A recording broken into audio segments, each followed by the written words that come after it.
Greetings and welcome to our first out-of-class lesson. This lesson is going to be on multiplying binomials. Some of you might know how to do this. If so, keep watching because I want to make sure that we're all on the same page in terms of strategies. For those of you that haven't, obviously by the end of this you should be comfortable multiplying binomials. Now, first, before we get started with the strategy, let's go back over what a binomial is. It's something you learned in Algebra 1, but if you've forgotten about it, we will go over it just to catch you up to speed. A binomial is an expression that consists of two terms joined by addition or subtraction. Okay? So if you look at this first example, here's a term, joining them with addition, this is a binomial. Here I have x squared one term, 4 is a second term, and subtraction, joining them, I have a binomial. Here, 6 times r. Remember that a binomial is an expression that consists of two terms joined by addition or subtraction. Here's why. 6 times r is an addition or subtraction. 6 is a number, r is a variable. When I join them with multiplication, I'm not creating two different terms. When you multiply or divide by numbers or variables, you're still creating one term. Multiplication holds together pieces of a term. Addition and subtraction holds together pieces of an expression. So here, that is one term.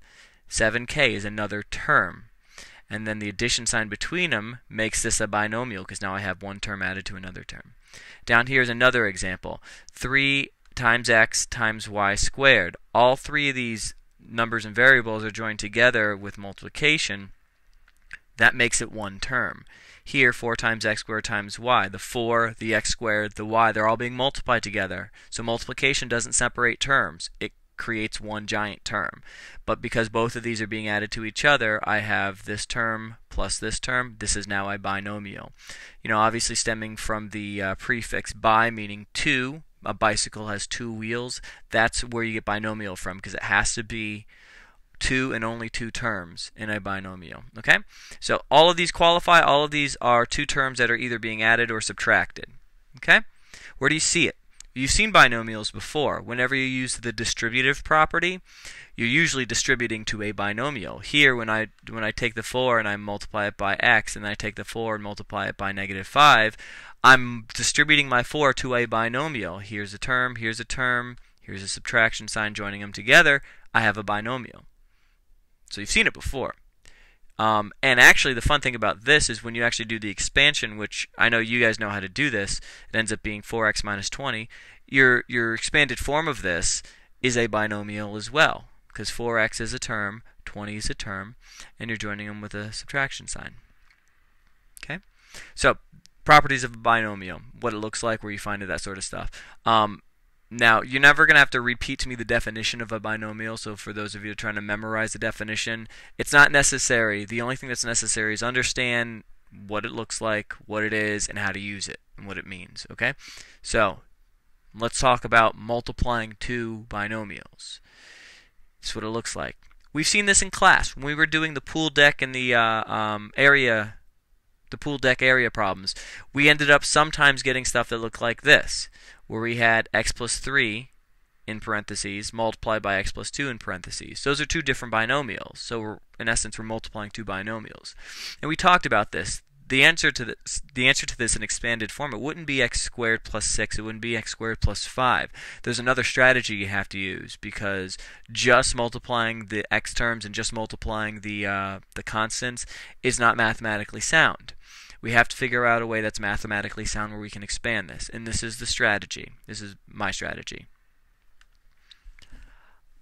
I split up one of them. Now in this case, I'm always going to split up the first one. It's not necessary to do it with the first one. You can do it with the second. It works just as fine. But just for visual sake and for consistency's sake, I'm going to split it up. I'm going to split up the first one. So your first binomial has two terms, x and 3, and it's being joined together with an addition.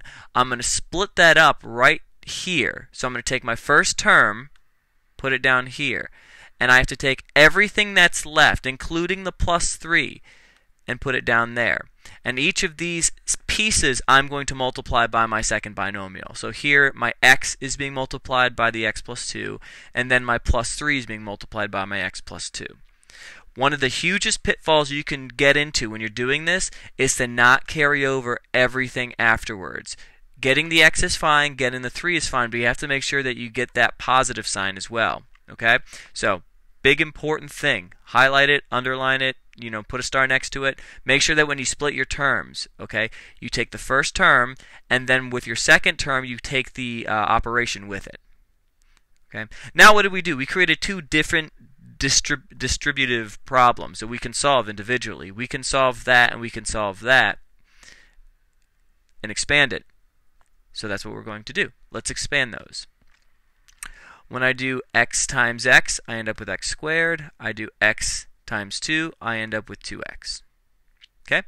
That's where I get this from. Now over here, I get positive 3 times x, gives me 3x. Positive 3 times 2 gives me 6. So this is what it looks like unsimplified. Now, we can see some common terms in there. We want to combine those. We don't want to leave them like this because that's like leaving a fraction as 2/4. Yeah, it's true, but we want to simplify as much as we can.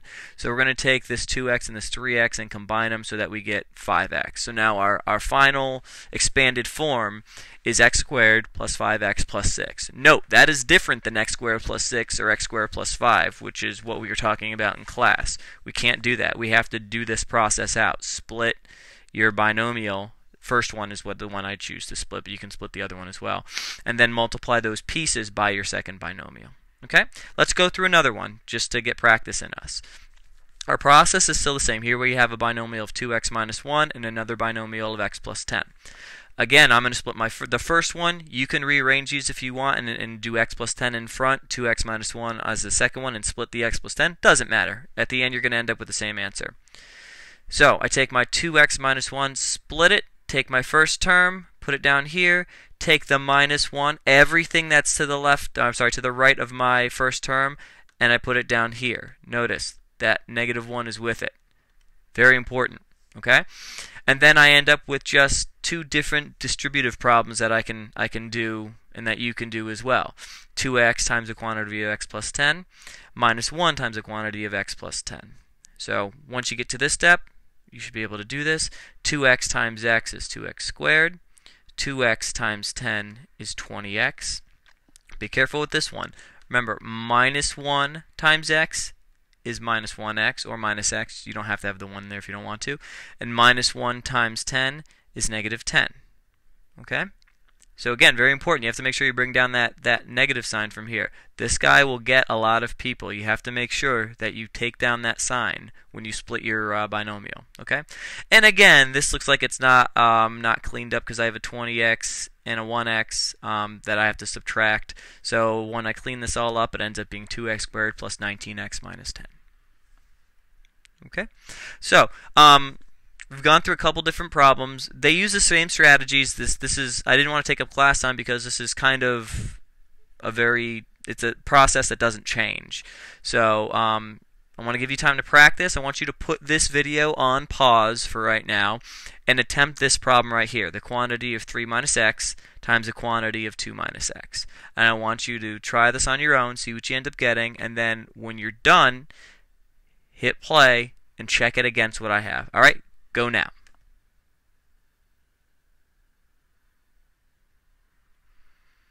Alright, so if you solve this out, you should have an answer. This is what the answer I got was, my expanded form.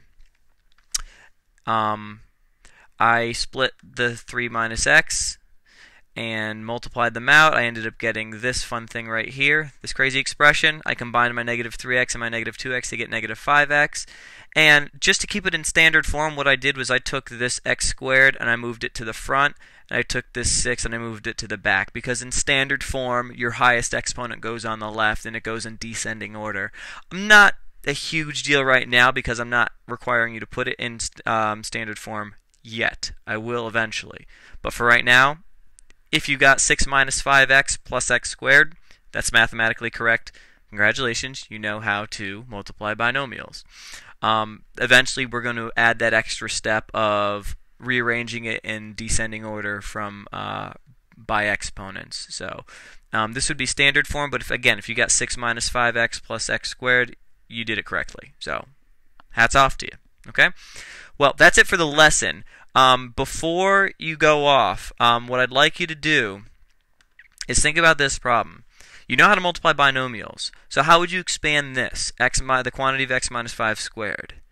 Okay? Remember, this is not x squared minus 25 or x squared plus 25. This goes against everything that we just learned about today.